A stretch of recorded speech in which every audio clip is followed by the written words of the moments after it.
salsa. The Goldwater name is a well-known name here in the state because of the popular late Senator Barry Goldwater. Well, now you can get used to this well-known name becoming synonymous with great tasting food. Joining me now is the Senator's daughter Joanne and his granddaughter Carolyn to tell us about Goldwater Foods, how to make easy Mother's Day brunch ideas with basically what you guys have created in packaged foods and just really delicious recipes. It's nice to have you. Good morning to you both. Thank you. Stephanie. Nice to be here. Now, when did this kind of love affair with creating good recipes emerge? In the early 80s, actually, really in the 70s. I've been into food for a long time. Carol Steele and I, in the early 70s, built the La Posada in Sedona, and we had a tea room up there, Maud and Potsy's tea room, and so that sort of started the foodie in me. And then in the 80s, I had my own catering company in the Valley.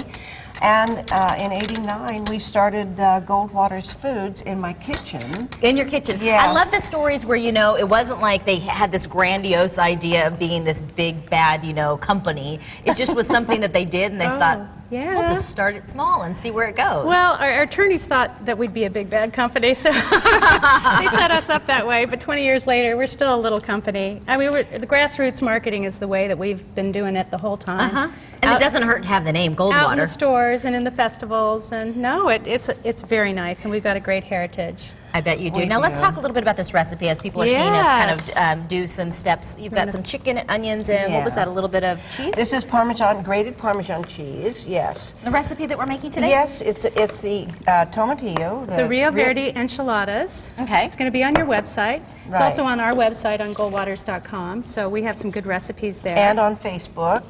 But Look at you guys. We're all trying. And socially I think savvy. we're I on love it. And then I'm adding some shredded jack cheese.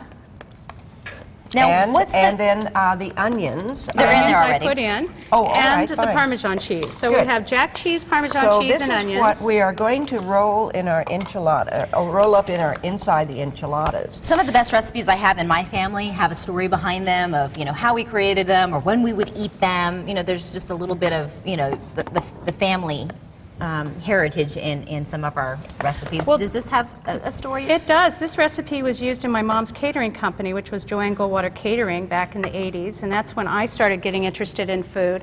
So my mom has always been a very good cook. What I'm doing here is I'm oiling these tortillas just so they roll a little better. And don't crack whenever you... And they don't crack if you oil them up. And you then, have to get a specific kind of tortilla. Some of them will just break before you can even put them in the oil. What's your best recommendation? Well, Mission makes a very good Okay. tortilla, and we use the we use the white tortillas as opposed to the yellow, because they do tend to crack a little bit more. Gotcha. They're a little thicker. The we're, white we're one. rolling the chicken mixture with the seam side down. That's the trick to enchiladas. I'm sure most of your viewers know that, but seam side down, otherwise you'll just have an open kind of free-for-all. Okay. So oiling these helps them to roll, and then just make sure your seam side's down when you put them in the... Now, because you're not like, you know, dancing around with your fingers burning, I'm assuming that the oil is not heated super hot. No, because otherwise you'd have tostadas or... You'd be making either tacos or tostadas. Gotcha. Okay. I'm using my fingers here, and that one cracked a little bit because I didn't oil that enough. Oh, that's good. You know, I like it whenever we see what's going to happen when it's not oiled That's enough. what not to do. Okay. All right. Tell me a right. little bit Then about let me- this fruit salsa that... Oh, Carolyn, we started the fruit salsa. We were the originators of the fruit salsas on the market. When we first started our company, Thank you.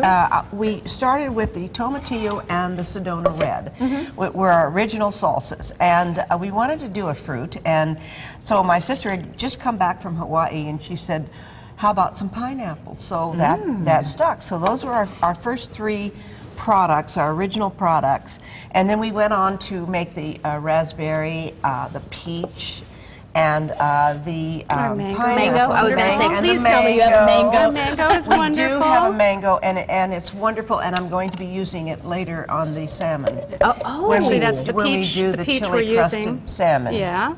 We're doing the peach on that, That's right. I use mango on hard-boiled eggs, put a little dollop on top of the deviled eggs. So I'm going to explain this really quick. I'm putting the tomatillo and the whipping cream, and then we put some eggs in. And what this does is it creates almost a souffle type of cover, so it sets up like a souffle. Oh, that's going on the. Oh, I thought goes- you were just putting plain old cheese on top. I thought. No, that goes on the No, we- enchiladas, and that's what And makes then you this put so cheese special. over that.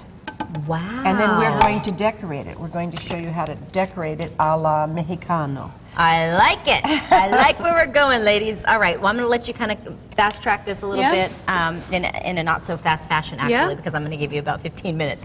But when we come back in here in our next segment, they're going to be making that chili crusted salmon fillet with papaya. Was it papaya? With a peach.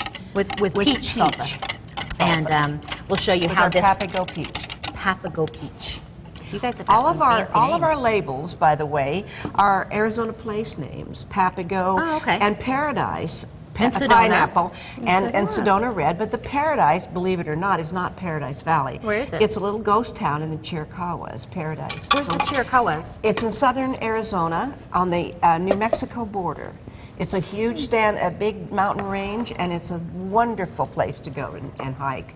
And so Paradise is a little, just this little ghost town down there. And Ruby Raspberry, which we're going to be using on the salad, is another little ghost town near Nogales. Okay. Well, very So, good. little bit Now, of this is information. going to bake at what for how long? 350 for about 30 minutes because your chicken is already cooked. Basically, you're just trying warming it to up. set And up the souffle. Set up the souffle type. All So right. if this is ready to go, and we've got one in the oven, we'll pull out and decorate for you. I like it. I like food you can decorate. Yeah. My kind of food.